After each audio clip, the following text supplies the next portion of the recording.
Muchas gracias, Jaime. Buenas tardes a todos ustedes. Les agradezco la oportunidad de dirigirme a ustedes con esta charla que vamos a tener el día de hoy. Como lo acaba de decir el doctor Jaime Yamamoto, el tema de la plática, o el título de la plática es Sismología, una ventana hacia el interior de la Tierra.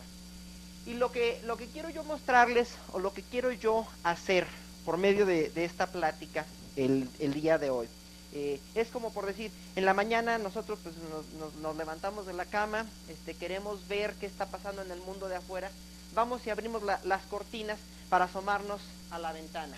Nos asomamos a la ventana y podemos ver lo que está afuera, pero eso lo podemos hacer gracias a que afuera hay luz. Esa luz llega a los distintos objetos, lo que sea, ¿verdad? Las personas, los carros, los perros, las tiendas, las demás casas, etcétera, que está afuera. Esa luz llega hasta esos objetos y se refleja en esos objetos y después viaja, obviamente pasa por la ventana y llega hasta nuestros ojos, que es lo que nos permite ver lo que está allá afuera. Al final de cuentas, la luz es una onda. Pasa de una manera similar o parecida con el caso de las ondas sísmicas. Estamos hablando de otro tipo de ondas que al viajar por dentro de la Tierra también nos van a traer cierta información, que nos van a comunicar sobre cómo es nuestro planeta por dentro. Obviamente, cuando uno piensa en sismos, cuando uno piensa en sismología, lo primero que se nos viene a la mente son imágenes como estas que tenemos aquí. Algunos de ustedes o todos ustedes las recordarán. Corresponden obviamente a los daños producidos por el sismo del 85 aquí en la Ciudad de México. Y efectivamente la gran mayoría de estos daños fueron causados por el paso de las ondas sísmicas. Sin embargo, el día de hoy lo que yo quiero hacer es, bueno, y cuando piensan uno en la sismología, y entonces uno piensa en la ciencia que estudia las ondas que causan estos efectos, estos daños. Hoy yo quiero presentarles un aspecto diferente de la sismología, en el sentido de que nosotros podemos emplear esas mismas ondas sísmicas para conocer cómo es nuestro planeta por dentro. Entonces, en ese sentido, vamos a emplear a la sismología como una ventana que nos va a permitir ver hacia adentro de nuestro planeta. Ha habido variedad, ¿verdad?, de pensadores o que quizá de ficción o de novelas han tratado de imaginarse cómo es nuestro planeta por dentro. Entonces, en alguna ocasión tenemos una novela de Tarzán en el centro de la Tierra. Entonces, alguien se... Vamos a ver si me puedo acomodar esto un poquito mejor. En alguna ocasión alguien se imaginó, ¿verdad?, Edgar Rice Burroughs, que Tarzán iba al centro de la Tierra.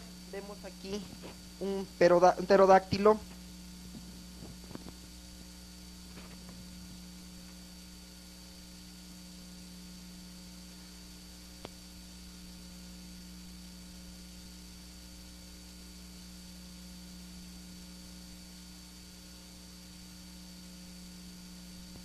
Perdón, vamos a probar a ver si esto funciona un poquito mejor. Vemos aquí un pterodáctilo cargando a Tarzán, en una idea de cómo sería el interior de la Tierra.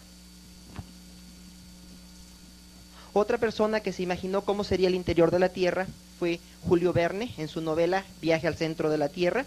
Y aquí vemos algunas imágenes tomadas precisamente de una adaptación de esta novela. Y en esta en particular dice, es que yo me imaginaba que viajaba por dentro o a través de un diamante. Al momento que empiezan a descender y entrar a viajar hacia el centro de la Tierra, entran por un volcán en Islandia y empiezan a descender.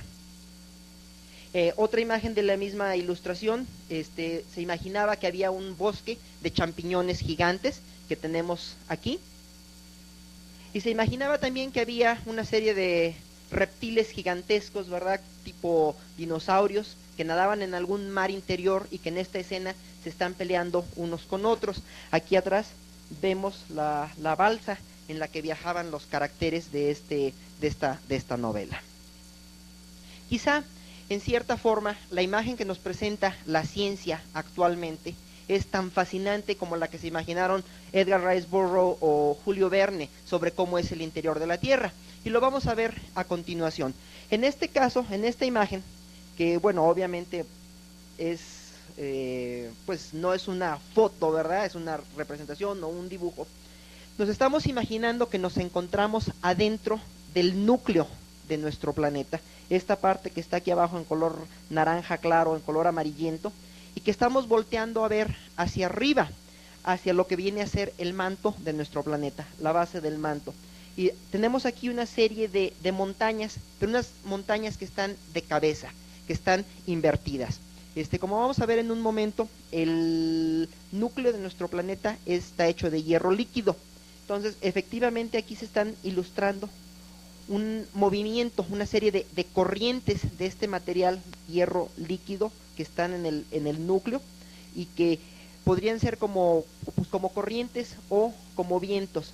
Y que bueno, tenemos una serie de montañas que, como decíamos, son indicación de que no está parejo, ¿verdad? Que existe una topografía que encontramos allí en el interior de nuestro planeta. De hecho, uno de mis compañeros investigadores aquí en el instituto el día de ayer me hizo favor de pasarme una nota que apareció publicada en un periódico de Nueva York. Y en esta nota apuntan sobre un experimento que se realizó en el fondo del mar a 800 kilómetros de Costa Rica, debajo del Océano Pacífico. Entonces el océano allí tiene una profundidad de aproximadamente 3 kilómetros y encontramos el fondo del mar. Entonces tenemos la corteza y en este experimento se hizo una perforación para atravesar la corteza y poder alcanzar la siguiente capa o el siguiente estrato que se encuentra dentro de nuestro planeta, que viene a ser el manto. En este lugar, por sus características muy especiales, la corteza es bastante delgada. Tenía un espesor de solamente 1400 metros. Sin embargo, las dificultades tecnológicas para poder realizar una perforación en roca tan dura a esas profundidades son muy grandes. Es una cuestión muy difícil. Se ha intentado realizar esta perforación en otras partes del planeta, en los continentes, pero esas perforaciones en el mejor de los casos han alcanzado 7, 8 kilómetros de profundidad, quizá 10 kilómetros en casos extremos. Entonces es muy difícil poder llegar incluso al manto de nuestro planeta. Por esto es la necesidad de emplear otras técnicas para poder saber cómo es nuestro planeta por dentro. Yo les voy a hablar principalmente de la sismología, pero eso sin deterioro de que otras ciencias, otras disciplinas también contribuyen a nuestro conocimiento del interior de nuestro planeta. Una de las cosas más importantes en las ciencias de la Tierra es la teoría de la tectónica de placas. Vamos a hablar rápidamente de en qué consiste.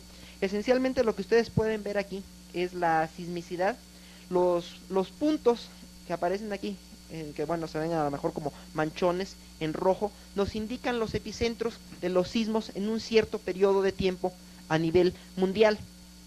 Vamos a notar inmediatamente que estos tienden a concentrarse en ciertas partes. Vemos aquí en la parte de Nueva Zelanda, las islas del Pacífico Sudoccidental, Indonesia, donde fue el maremoto en 2004 y el terremoto, Japón de este lado, las islas Filipinas, Japón, Rusia, pasamos por Alaska, llegamos aquí a Canadá, Estados Unidos, la parte de México, América Central, América del Sur, del lado oeste. También vemos que la parte sur de Europa, el Medio Oriente, esta parte de aquí, los Himalayas de este lado, aquí está la India, tienen un nivel considerable de actividad sísmica. Vemos también estos puntos que están aquí así, estos puntos que están aquí así, estos puntos. Esto nos define lo que se conoce con el nombre de dorsales, que son sitios donde también hay actividad sísmica y hay actividad volcánica importante también. Esto desde el punto de vista de la tectónica de placas es donde dos placas se están separando. Estas son zonas de subducción donde dos placas están chocando o se están juntando unas con otras. Adicionalmente vemos puntos como este, que es donde está Hawái, las islas de Hawái, que reciben el nombre de puntos calientes. Vamos a hablar de esto en más detalle en un momento. Esto además se conoce, esta parte de aquí, se conoce como el cinturón de fuego del Pacífico. Eso lo vemos en la siguiente imagen, donde nos muestra también la ubicación de una gran parte de los volcanes que existen en nuestro planeta. Resulta que esta actividad sísmica y esta actividad volcánica tiende a concentrarse en los límites de lo que llamamos placas tectónicas. Vamos a imaginarnos que nuestro planeta Tierra se parece, ¿qué les gusta? Un mamey, un aguacate. Entonces, agarramos un aguacate, tiene una cáscara. Entonces, prácticamente nuestro planeta Tierra tiene una especie de cáscara que recibe el nombre de corteza. Después está la pulpa del aguacate, la parte verde que nos comemos, que es tan sabrosa. Eso vendría a corresponder en nuestro planeta con el manto. Y después tenemos el hueso del aguacate y eso vendría a corresponder con el núcleo de nuestro planeta. Entonces, esencialmente, la corteza y la parte de más afuera del manto está dividida en placas tectónicas. Parecen piezas de un rompecabezas gigante. Es como si pudiéramos agarrar y mover América del Sur y juntarla con África. Y efectivamente, esto en el pasado, hace alrededor de 200 millones de años, América del Sur y África estaban juntos en un solo continente. Entonces tenemos estas placas tectónicas alrededor de 12, que son las más grandes, las principales por su tamaño, y algunas otras que son más pequeñas. Estas placas son rígidas, sin embargo se encuentran en movimiento unas con respecto de otras, y la gran mayoría de los sismos y de los volcanes se producen en las orillas de estas placas tectónicas. Aquí vemos los tipos de interacciones entre placas. Como decíamos, por ejemplo, para una dorsal tenemos dos placas que se están separando. Al momento que se van separando, dejan una especie de hueco, y ese hueco tiene que ser llenado por material caliente, por magma o lava que sale hacia el fondo del mar, que se solidifica y nos produce una cadena montañosa muy larga. Tenemos, esto es lo que se llama un límite de placas divergente. Tenemos un límite que es convergente, donde chocan dos placas. De este lado tenemos un continente. Este podría ser el caso de México, para los sismos más perjudiciales o dañinos que se producen en el país, en una zona de subducción. De esta parte podría ser el estado de Guerrero, por imaginarnos, o de Oaxaca. Y tenemos que del lado del mar hay una placa de material oceánico que se está hundiendo o subduciendo por debajo de la placa de material continental. Tenemos aquí el choque o la colisión entre dos placas. Y tenemos que hay producción de actividad sísmica en esta interfaz de las placas. Tenemos que hay actividad volcánica asociada con esa zona de subducción. Al momento que se libera agua de esta placa que se está hundiendo, eso permite que el material del manto se derrita y dé origen a volcanes como el Ceboruco, el Nevado de Toluca, el Iztaccíhuatl, el Popo, y otros más, ¿no? El Pico de Orizaba. Y el tercer caso de límites de placas es el que tenemos, por ejemplo, para la famosa falla de San Andrés en California y en Baja California en nuestro país, donde dos placas, su desplazamiento es perfectamente horizontal, y una placa simplemente se mueve con respecto a la otra, de manera lateral y horizontal. Aquí tenemos una reconstrucción de los continentes cuando estaban todos juntos. Primeramente vemos la distribución actual, como conocemos los continentes. Sin embargo, si nos regresamos a 225 millones de años atrás, tenemos lo que se conocía como Pangea, que era un supercontinente armado de todos los continentes. Aquí podemos distinguir América del Sur, América del Norte, África, la Antártida, Australia de este lado, la India, de este lado está aquí Europa, parte de Asia, y con el movimiento de las placas tectónicas, estas van tendiendo a separarse poco a poco. ¿Cómo se generan los sismos? Como decíamos, estas placas tectónicas están en constante movimiento unas con respecto a otras. Sin embargo, en sus orillas mismas, donde están en contacto una placa con otra, están trabadas por la misma fricción que existe entre la roca. Eso evita que las placas se estén moviendo en un momento determinado o la mayor parte del tiempo hasta que se produce un sismo. Vamos a imaginarnos que tenemos esta línea que está aquí, que inicialmente es recta. Vemos que, bueno, aquí no se marca dónde está la falla, ¿verdad? Pero va a ser más o menos por aquí, y como lo vamos a ver en estas figuras más adelante. Y vemos que al momento que las placas tectónicas se van moviendo, como nos lo indican estas flechas aquí, se empieza a producir una deformación de la roca. Lo vemos aquí, pero lo vemos también en esta línea que inicialmente fue recta, y aquí vemos cómo se va arqueando o doblando, cómo se va curvando. Llega un momento en el cual la deformación es tan fuerte que las rocas que están aquí no pueden resistir más esa deformación, lo cual causa que se produzca una ruptura de la roca, y eso nos da origen precisamente a lo que conocemos como un terremoto. En ese momento se produce un movimiento muy rápido, lo cual es indicado aquí de esta manera. Vemos que estas flechas aparecen incluso hasta borrosas, estas imágenes, porque el movimiento de los bloques de roca es muy rápido, y vemos cómo se produce una ruptura a lo largo de la falla que nos separa esta línea recta que estábamos usando como referencia. Y aquí tenemos que, después de que pasa el sismo, la línea está dividida en dos partes. Entonces, esencialmente ese es el proceso que nos genera los sismos, y a partir de este momento la deformación empieza a acumularse nuevamente, y este ciclo se repite, de tal forma que a futuro podemos esperar que se repita un sismo de características parecidas en esta región. Ahora me van a decir, bueno, ¿y cómo son las fallas? Bueno, en muchas partes del mundo las fallas no son visibles. Sin embargo, aquí hay una foto de la falla de San Andrés en Estados Unidos, en California, y podemos ver aquí, la falla parece como una cicatriz en medio del desierto. Vemos aquí cómo ríos o ciertos rasgos fisiográficos van siendo desplazados o deformados. Muchas veces las fallas no son visibles porque se encuentran a decenas de kilómetros de profundidad o incluso a cientos de kilómetros de profundidad.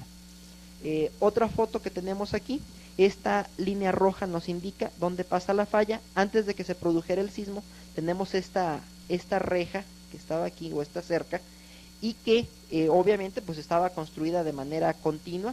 Sin embargo, al momento que se produce el sismo, produce un desplazamiento, como se indica aquí por medio de estas flechas, de tal forma que esta reja que está aquí enfrente se separa algunos metros hacia la izquierda de la cerca de este lado. Esta foto corresponde al sismo de 1906, hace precisamente 100 años, en San Francisco, California.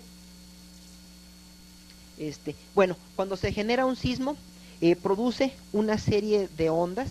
Es como si tuviéramos un charco con agua, agarramos una piedra, la tiramos en ese charco, y a partir del punto donde cayó la piedra, vemos cómo empiezan a producirse círculos que van creciendo, y van viajando distancias cada vez más grandes. Esas son las ondas que se están propagando a partir del punto donde cayó la piedra. Para el caso de un sismo, ese punto corresponde, bueno, en superficie le llamamos el epicentro, su proyección en superficie, pero el punto dentro de la Tierra donde ocurre se conoce como hipocentro. Aquí tenemos esta franja o esta raya que nos indica el plano de la falla donde se produjo el sismo, y a partir de este punto empiezan a radiarse las ondas. Y obviamente estas ondas son como un frente de onda esférico, como un balón de fútbol que va creciendo, y vemos que las ondas se van propagando a distancias cada vez mayores. Aquí vemos cómo estas ondas viajan, decíamos, distancias cada vez mayores. Aquí tenemos nuevamente representado el hipocentro, donde se produjo el sismo, y vemos los frentes de ondas cómo van creciendo y van recorriendo distancias mayores conforme pasa el tiempo.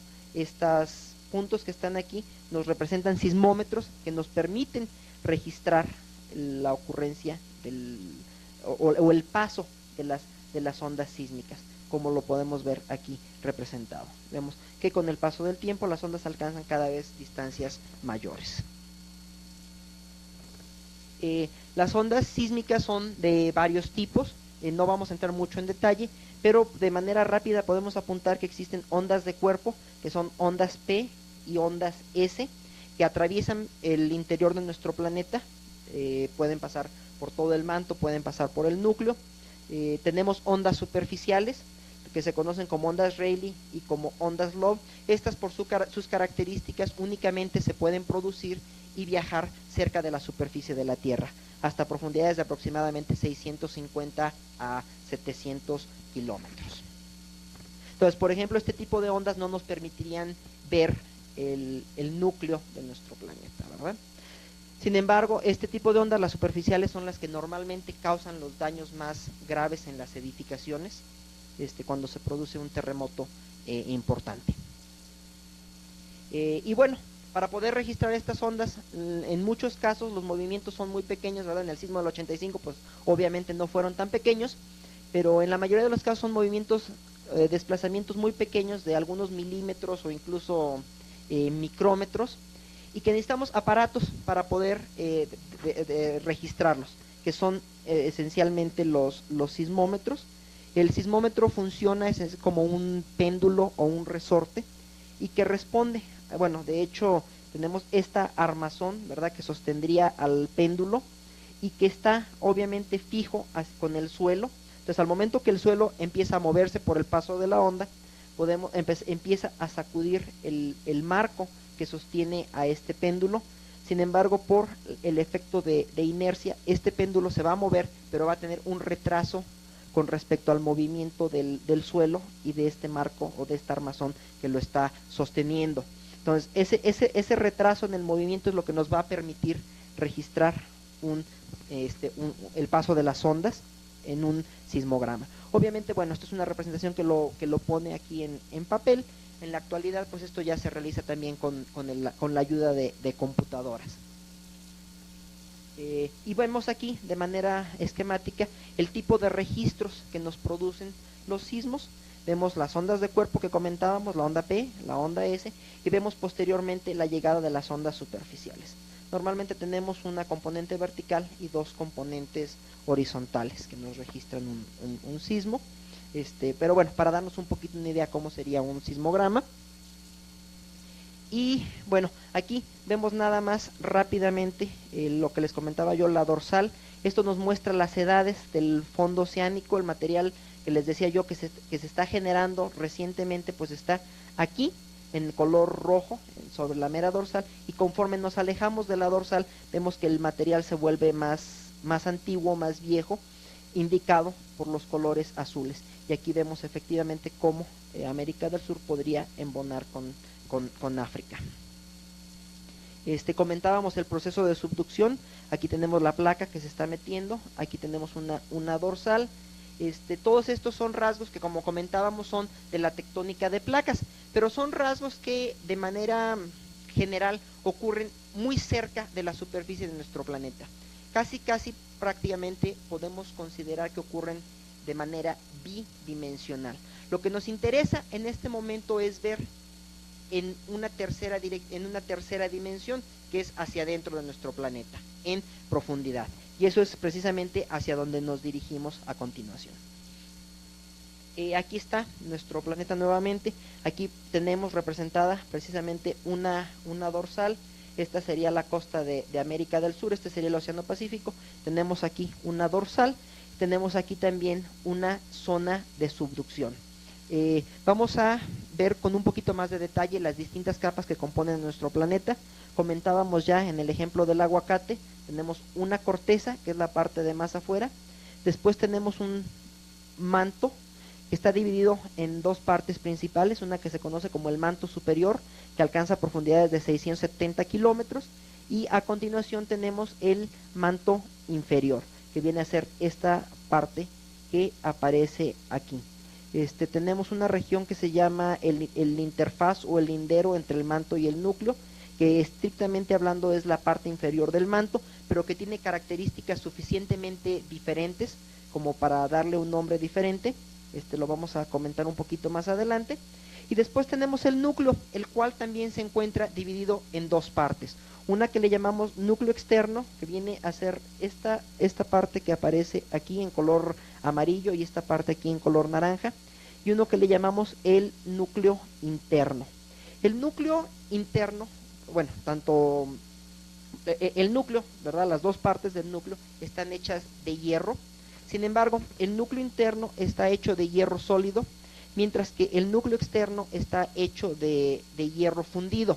Las presiones y las temperaturas en el interior de nuestro planeta, en el núcleo, son tan altas que causan que el hierro esté fundido, se derrita, y de hecho tiene una serie de corrientes, y precisamente al momento que ocurre la convección dentro de este núcleo, generamos un campo magnético para nuestro planeta. El manto está hecho de una roca, ¿verdad?, que recibe el nombre de silicato. Es importante mencionar que el núcleo, al estar hecho de hierro, es un buen conductor del calor, es un buen conductor de la electricidad. Por otra parte, el manto, como es un silicato, es una roca, realmente no es un conductor eficiente del calor ni de la electricidad.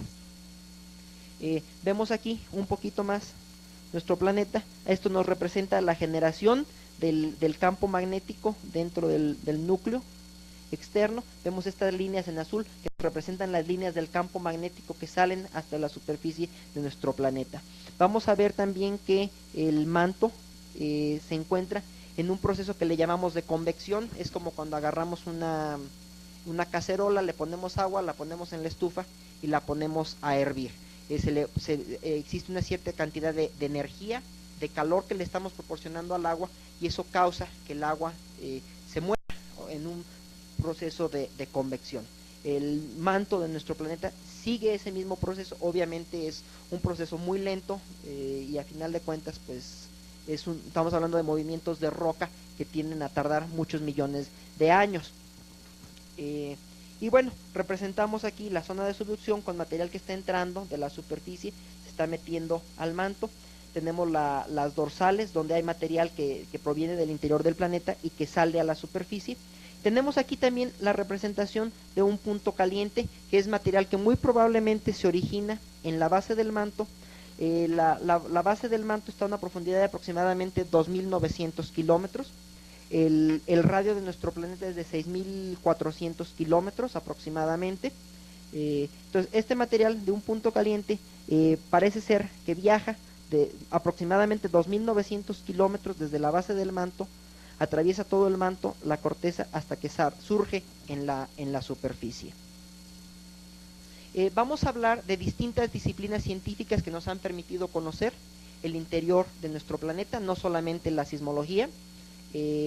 Pongo la sismología en primer lugar porque pues yo soy sismólogo, pero tenemos contribuciones de geomagnetismo, mediciones de gravedad, la rotación de la Tierra, física de minerales, cálculos de termodinámica y observaciones de geoquímica, vulcanología y petrología. En el caso de la sismología, como les decía yo, las ondas sísmicas viajan por el interior del planeta, lo recorren por dentro. Esto nos ha permitido establecer cuáles son las velocidades de esas ondas en el interior. Lo tenemos aquí marcado. Decíamos que había una onda P y una onda S. De este lado, en color como morado, aparece la velocidad de la onda P, es la más rápida. Aquí estamos cerca de la corteza, el manto superior. El manto inferior, este viene a ser el núcleo externo y el núcleo interno. Vemos que en general la velocidad de las ondas sísmicas tiende a aumentar conforme aumenta la profundidad.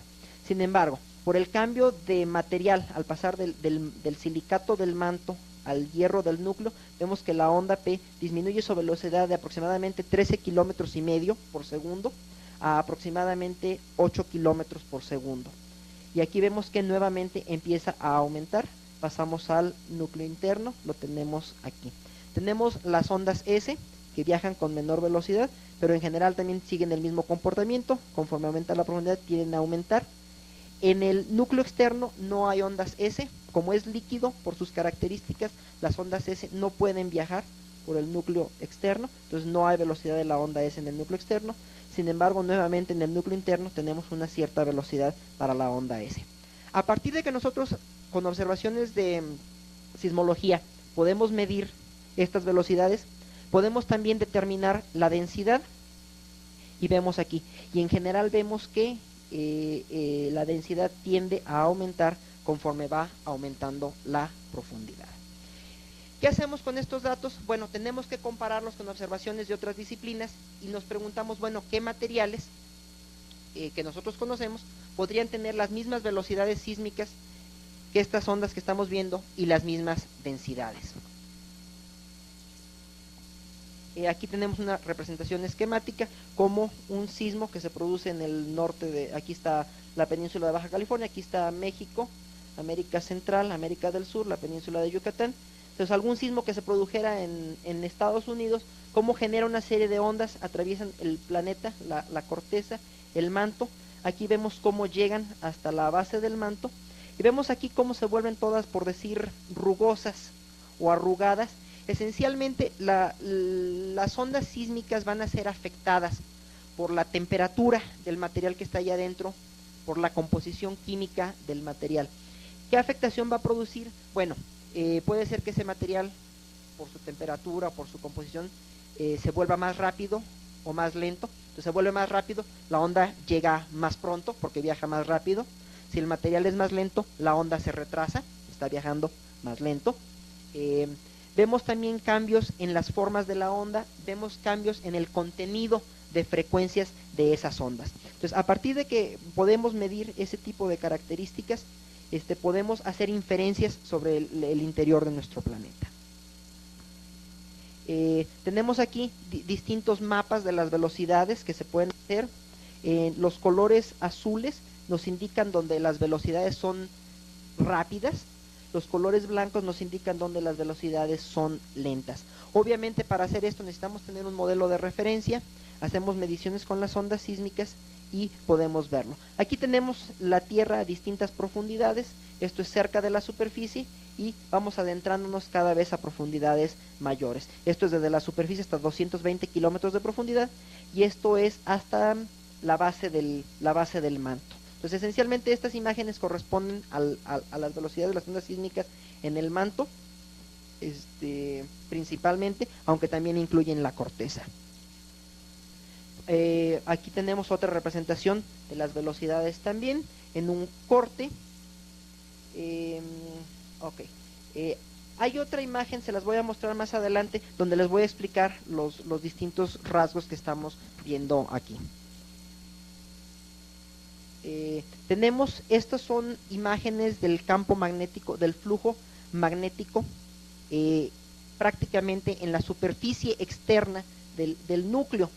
Estos son a final de cuentas cálculos. Esta corresponde al siglo XVIII, alrededor de 1780, alrededor de 1880 y alrededor de 1980. A partir de mediciones del campo magnético en la superficie, se puede aplicar ciertas técnicas matemáticas que nos permiten inferir cómo es el campo magnético en la superficie del núcleo.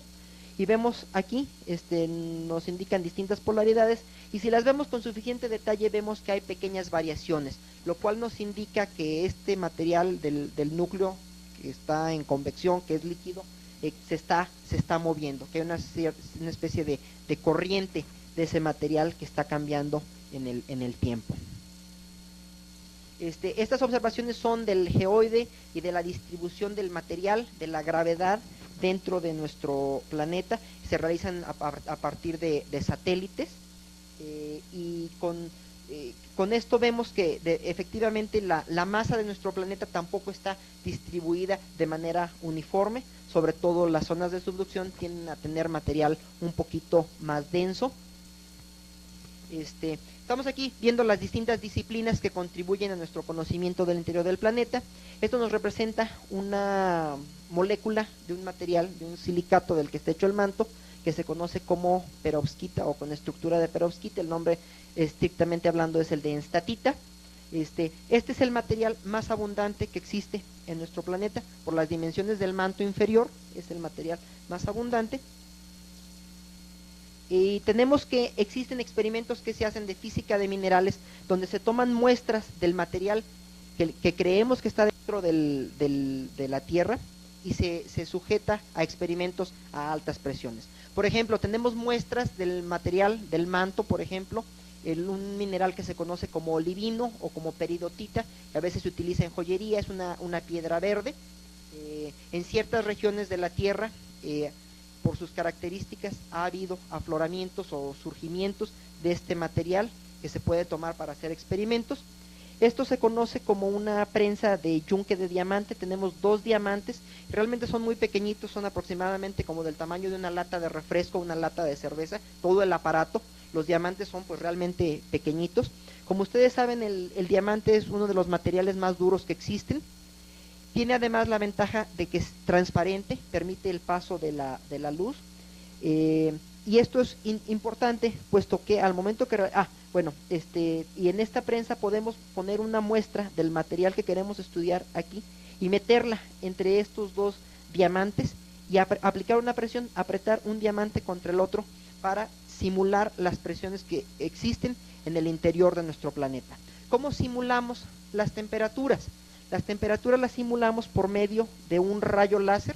Al momento que hacemos pasar un rayo láser por aquí, calentamos la muestra y pues podemos observar los efectos de aplicar presión y altas presiones y altas temperaturas a estos materiales, ver si se producen reacciones químicas, qué compuestos nos producen. Entonces a lo mejor dicen, no, pues le voy a poner un poquito de hierro, le voy a poner un poquito de estatita y vamos a ver qué tipo de material nos produce. Las otras observaciones que tenemos o las que contribuyen a nuestro conocimiento del interior del planeta, pues son cálculos de termodinámica, ¿verdad? Es decir, si tenemos este material y lo sometemos a altas presiones, altas temperaturas, ciertas composiciones, ¿cómo se va a comportar? Y como les decía, hay observaciones de carácter petrológico, vulcanológico, geoquímico, donde decimos, bueno, si la corteza de nuestro planeta tiene ciertas características en cuanto a su composición, ¿cuál tendría que ser la composición del manto que pudiera dar origen a esa corteza? Al momento que armamos todo eso, al momento que vemos modelos de cómo se formó nuestro planeta, cómo se formó el sistema solar, decimos, bueno, pues hay meteoritos que son de hierro, hay meteoritos que son silicatos, pues si es el mismo material el que se formó nuestro planeta, pues esperaríamos encontrarlos dentro de nuestro planeta. Y efectivamente eso es lo que sucede. Entonces, estamos viendo que no nos basamos solamente en una sola disciplina, sino que tenemos que juntar distintas disciplinas y trabajar de manera concertada para llegar a esta imagen que tenemos de nuestro planeta.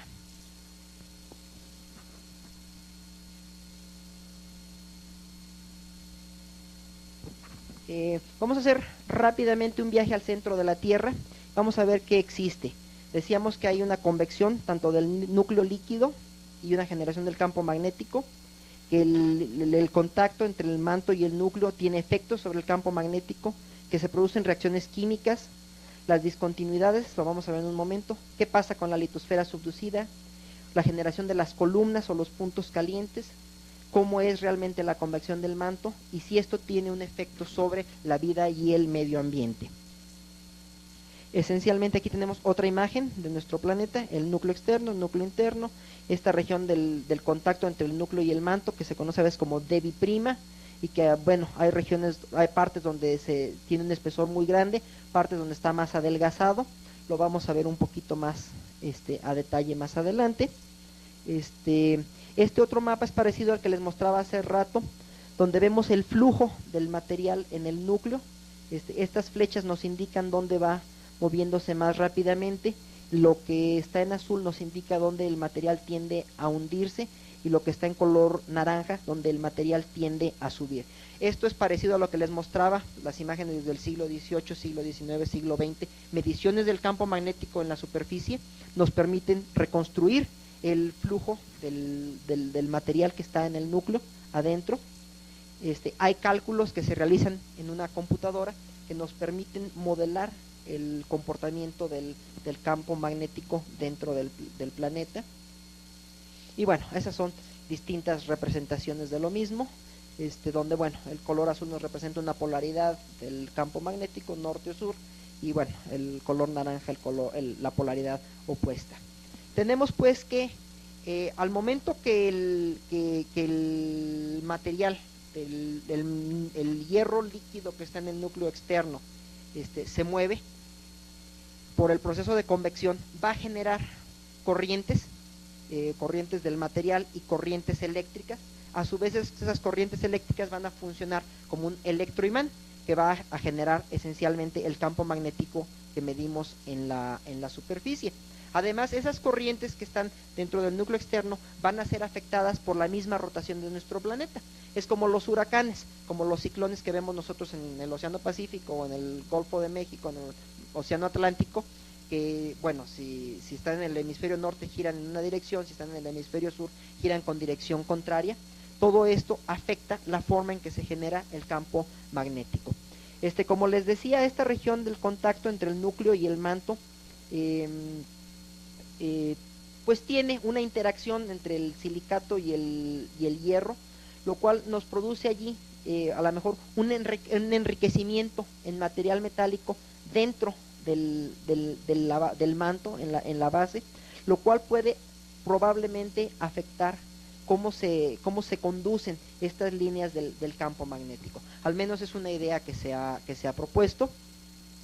¿Cómo se forman esos núcleos, vamos a decir, o esos sobrantes de material metálico dentro del manto?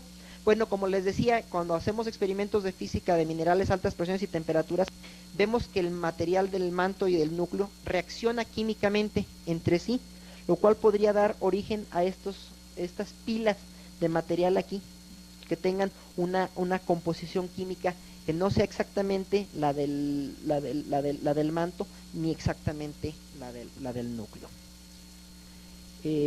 Tenemos también, dentro del proceso de subducción, las placas que se subducen pueden alcanzar profundidades hasta de 670 kilómetros. Esto lo sabemos porque se producen sismos, incluso a esas profundidades en ciertas partes del mundo.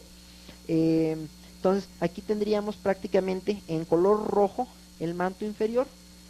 Aquí está lo que llamamos la litosfera, que tiene aproximadamente un espesor de 100 kilómetros, incluye la corteza y la parte superior del manto. Y tenemos el manto superior, que está dividido en dos partes, una que alcanza hasta los 400 kilómetros de profundidad y otra hasta los 670 kilómetros. Por condiciones de presión y de temperatura, las moléculas de las que está hecho el manto, al momento que vamos aumentando la presión, los átomos que componen estas moléculas tienden a reacomodarse, se conoce como un cambio de fase, y ese reacomodo da como resultado que los átomos se encuentren más cerca unos de otros, más pegados unos con otros, lo cual nos da un material que es más denso. Ese material además tiene velocidades sísmicas más altas. Entonces tenemos la discontinuidad de los 400 kilómetros y la de los 670 kilómetros. Estas se han observado con datos sísmicos y se han explicado a partir de observaciones con experimentos y con cálculos teóricos. Okay. Aquí vemos también cómo cambia la estructura de esos átomos para ese material. Esta correspondería con la discontinuidad de los 400 kilómetros, esta con la de los 670 kilómetros. Una cosa que es importante apuntar es que el manto superior y el manto inferior son muy diferentes en cuanto a su viscosidad. El manto inferior es más viscoso, vamos a decir, a lo mejor tratando de imaginarnos algún material viscoso, pues sería, por ejemplo, la pasta de dientes, ¿no? Es así como medio pegajoso, le apretamos al tubo y fluye, sale, pero no es tan fluido como el agua, es un poquito más viscoso. Entonces, esencialmente, el movimiento del manto inferior es más lento que el del manto superior por este cambio de la viscosidad, lo cual podría también tener como consecuencia que al momento que las placas se están subduciendo y llegan y se ponen en contacto con el manto inferior, que a lo mejor no puedan penetrarlo tan fácilmente, como que tiendan a atorarse allí un poquito, a quedarse estancadas. Y precisamente es lo que nos representa esta imagen. La pregunta es, ¿qué pasa con esas placas subducidas? Entonces, una posibilidad que se ha planteado es que efectivamente al llegar a la discontinuidad no pueden seguir avanzando, la placa se deforma y como que se acuesta aquí así, se queda allí atorada. Otra posibilidad es que, pues, como que deforma un poquito la discontinuidad, como que lo empuja, pero no puede penetrar una distancia importante o considerable. En otro modelo, la placa penetra esta discontinuidad y pasa hacia profundidades mayores. Entonces la pregunta es, desde el punto de vista sísmico, ¿podemos saber qué está pasando? Tenemos imágenes en la zona de distribución de los Kuriles hacia el norte de Japón, donde vemos estas imágenes que son de tomografía, son las velocidades sísmicas. En color verde vemos las ondas más rápidas, en color naranja vemos el material más lento. Todos estos puntos negros nos representan los hipocentros de sismos que se producen dentro de esta placa subducida, y esta línea negra horizontal nos indica la discontinuidad de los 670 kilómetros. Si hemos de atender esta imagen, pues prácticamente la interpretación sería de que este material de altas velocidades es la placa subducida, que no puede entrar al manto inferior y se queda aquí estancada en la parte de abajo del manto superior. Adicionalmente, este punto rojo que aparece aquí nos indica el lugar donde ocurrió un sismo a profundidad, que realmente ya no estaba dentro de la placa subducida con esta inclinación, sino en la placa que estaría acostada. Sin embargo, si vemos otras imágenes, esto también es para las Kuriles, pero más hacia el norte, cerca de Kamchatka, la imagen nos muestra esta continuidad aquí así. Entonces, esto probablemente nos indica que hay ciertas regiones del mundo donde las placas pueden penetrar dentro del manto inferior.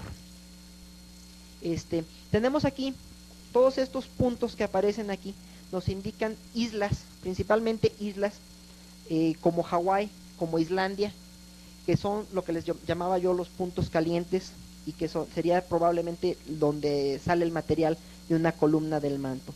Por su distribución vemos que muchos se concentran en la parte central y sur del Océano Pacífico, de este lado que está aquí, de este lado que está acá, y algunos hacia la parte del Océano Atlántico y debajo del continente africano.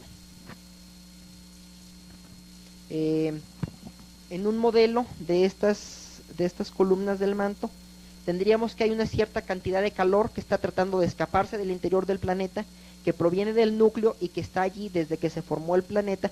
Esto es aproximadamente 20% del calor, ¿verdad? El otro 80% se genera en el manto a partir de la desintegración de materiales radioactivos.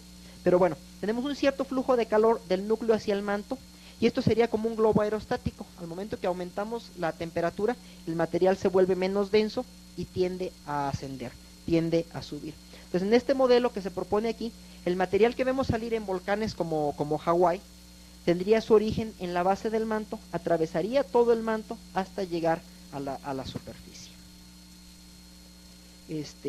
Con respecto a la convección del manto, la pregunta es si esta puede ocurrir como dos sistemas separados, que lo tenemos aquí, donde no hay ningún contacto entre el manto superior y el manto inferior, no hay intercambio de material, o si efectivamente todo el manto completo, desde la base del manto hasta la corteza, está en convección con este tipo de celdas que tenemos aquí.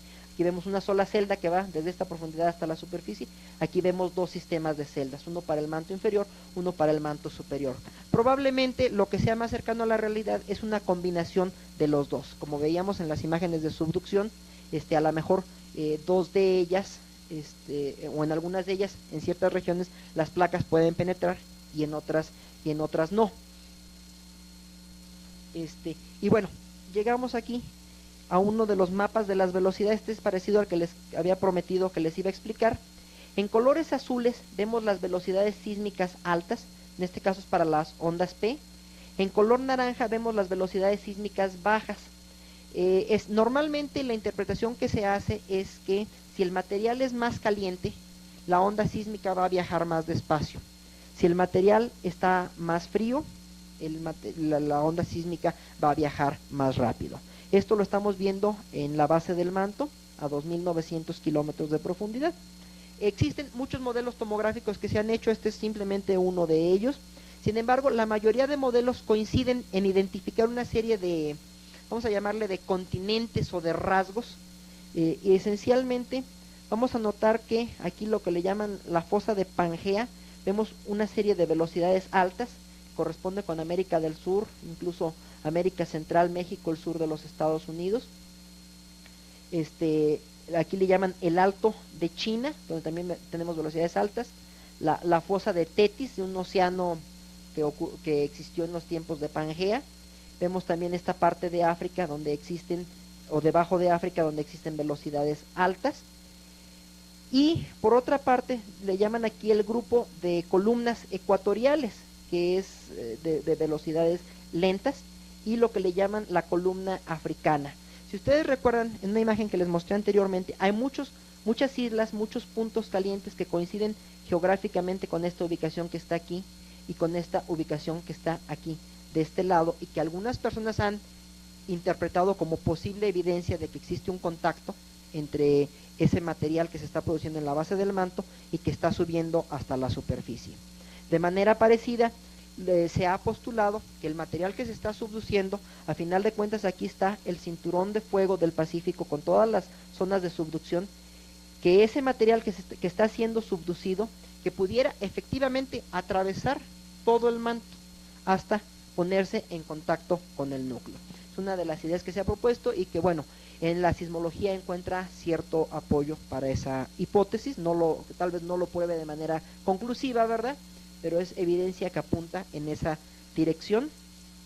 Vamos a ver las mismas imágenes, pero en 3 dimensiones, para que se ubiquen. Aquí está Australia, Papúa Nueva Guinea. De este lado viene a quedar Japón. Aquí está Kamchatka, que es la parte más oriental de Rusia. Alaska está de este lado. Estados Unidos, aquí vemos la península de Baja California. Aquí está México, el estado de Guerrero. Esto lo vemos en color verde. En color amarillo vemos la proyección del otro lado del planeta. Aquí está la India, aquí viene a estar Inglaterra, Escandinavia, Noruega, Suecia, América del Sur del otro lado. Entonces, esencialmente estamos viendo el Océano Pacífico, y esto nos demuestra las velocidades sísmicas en el manto. Entonces, esta cortina que vemos aquí en color azul podrían ser las placas subducidas que están asociadas, ¿verdad?, valga la redundancia, con la zona de subducción. Y en color rojo vemos las velocidades lentas, que sería el material caliente que está surgiendo para formar Hawái y otras islas en el Océano Pacífico. Esta simplemente es otra vista de lo mismo, un poco rotada. Aquí está Australia, aquí está Japón, aquí está China, México aquí se alcanza a ver, pero ya del otro lado. Aquí está la península de Yucatán, acá está Florida, el Golfo de México, aquí está Cuba. Aquí vemos otra imagen. Y bueno, alguna de estas debe corresponder con los materiales calientes que veríamos debajo de África.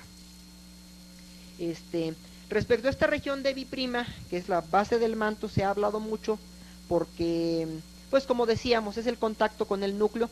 Existe un flujo de calor importante, y conforme hemos visto sísmicamente más a detalle esta región, hemos encontrado características más diferentes comparadas con el resto del manto que la hacen muy interesante. Entonces vamos a hablar rápidamente un poquito sobre esto. Una pregunta es, bueno, ¿cómo se formó esta zona? Bueno, una posibilidad es que esa zona haya sido diferente desde que se formó el planeta, así como el núcleo es más denso que el manto, que el material que está allí sea un poco menos denso que el del núcleo, pero más denso que el del manto. Es, a final de cuentas, una capa de interacción térmica. ¿Qué quiere decir esto? Que el calor que está fluyendo en el núcleo viaja muy rápido. Sin embargo, al momento que quiere pasar del núcleo al manto, como decíamos, el manto está hecho de silicato, no es un buen conductor de la electricidad, no es un buen conductor del calor. Entonces, como que el manto va a tender a frenar ese flujo de calor. Sin embargo, eso va a tener como consecuencia que la temperatura de la base del manto va a aumentar de manera muy rápida. Entonces, quizá precisamente ese aumento rápido de temperatura dé origen a las columnas del manto. Otra posible explicación para esta B' es que sea una consecuencia de la solidificación del núcleo. A final de cuentas, el núcleo, les decíamos que el núcleo interno es sólido. A lo mejor de alguna manera también se está solidificando cerca de del manto, y puede dar origen a eso. Como comentábamos, existe una serie de reacciones químicas que produce material con una composición química diferente, que podría quedarse acumulado allí. Tenemos acumulación de litosfera subducida. Decíamos, si las placas tectónicas viajan desde la superficie y chocan contra el núcleo, podrían quedarse acumuladas allí. Y además podíamos ver un cambio en la estructura cristalina, como comentábamos, la discontinuidad de los 400 kilómetros, de los 670 kilómetros, que quizá a estas profundidades, a esas temperaturas y esas presiones pueda producirse también un cambio de fase que nos produzca ese cambio en las propiedades de esta región. Tenemos aquí un mapa, nuevamente vemos las velocidades lentas en rojo, las velocidades altas en azul. Se ha encontrado una cosa que se le ha llamado una zona de ultra baja velocidad. ¿Qué es una zona de ultra baja velocidad? Utilizando ciertas ondas sísmicas que recorren ciertas trayectorias, se ha encontrado regiones en la mera parte de abajo del manto que tienen espesores entre 5 kilómetros y 40 kilómetros, donde las velocidades sísmicas son muy bajas. ¿Qué quiere decir muy bajas? Bueno, que la velocidad de la onda P disminuye un 10%, la velocidad de la onda S disminuye quizá hasta un 30%. La pregunta es, físicamente, ¿cómo explicas esas velocidades tan bajas? La explicación que más frecuentemente se invoca es que existe material que está parcialmente fundido, más o menos como el material que da origen a un volcán, que es parcial, que tiene un cierto porcentaje de material fundido. Se ha propuesto que existe también a esas profundidades. Y bueno, esta es otra representación de eso, donde nos marcan los espesores, las trayectorias que están muestreando. No vamos a entrar mucho en detalle. Y bueno, con respecto a los distintos modelos para estas zonas, aquí tenemos la velocidad de la onda sísmica. Vamos a decir que este eje nos representa la profundidad. Aquí va aumentando la profundidad, y hacia abajo y hacia la derecha va aumentando la velocidad. Entonces, si tenemos la convección normal del manto, esperaríamos que el material que está bajando, que tiene velocidades mayores, pues se empiece a acumular allí, y que nos dé origen a velocidades mayores. Y por otro lado, el material que está cerca que lleva mucho tiempo cerca del núcleo, que es más caliente, esté empezando a subir, va a tener bueno, tanto densidades menores como velocidades sísmicas menores. Pero a esto hay que agregarle una serie de factores posibles que por lo menos se han propuesto teóricamente, ¿verdad? Como decíamos, podría ser que la corteza oceánica se esté acumulando, que tenga velocidades mayores. Aquí está la acumulación, y eso nos dé origen a este aumento de la velocidad. Inclusive esto, donde la velocidad tendería a ser lenta, que tienda a aumentarla. Tenemos el nacimiento de columnas del manto, que debería tener una velocidad menor. Tenemos estos slabs, o estos dregs que les llaman, que serían los productos de la reacción química entre el material del manto y del núcleo, que podrían tener velocidades sísmicas menores o quizá velocidades sísmicas mayores. Tenemos el modelo de un cambio de fase, en el cual, al volverse más denso el material, tendería a aumentarnos tanto la densidad como la velocidad de la onda sísmica. O un modelo en el cual revolviéramos todas las posibilidades anteriores. Realmente esto es un área de investigación muy activa en la actualidad, que ha generado mucho interés, y pues realmente todas las respuestas no las tenemos. Muchas de estas cosas que les he presentado el día de hoy son meramente pues sugerencias, propuestas de cosas que nos imaginamos que podían estar allí, y que nos imaginamos podrían explicar nuestras observaciones. Yo creo que una respuesta definitiva todavía no la tenemos, lo cual pues en cierta forma es bueno, porque nos va a dar trabajo para los años por venir. Y entonces, bueno, regresamos a Julio Verne y su viaje al centro de la Tierra, donde vemos una de las criaturas. Esta está tomada de una película, y donde pues bueno, tratamos de enfatizar que la ficción y la realidad a lo mejor no están tan separadas o tan divorciadas. Pues con eso concluimos lo que tengo yo que decir por mi parte.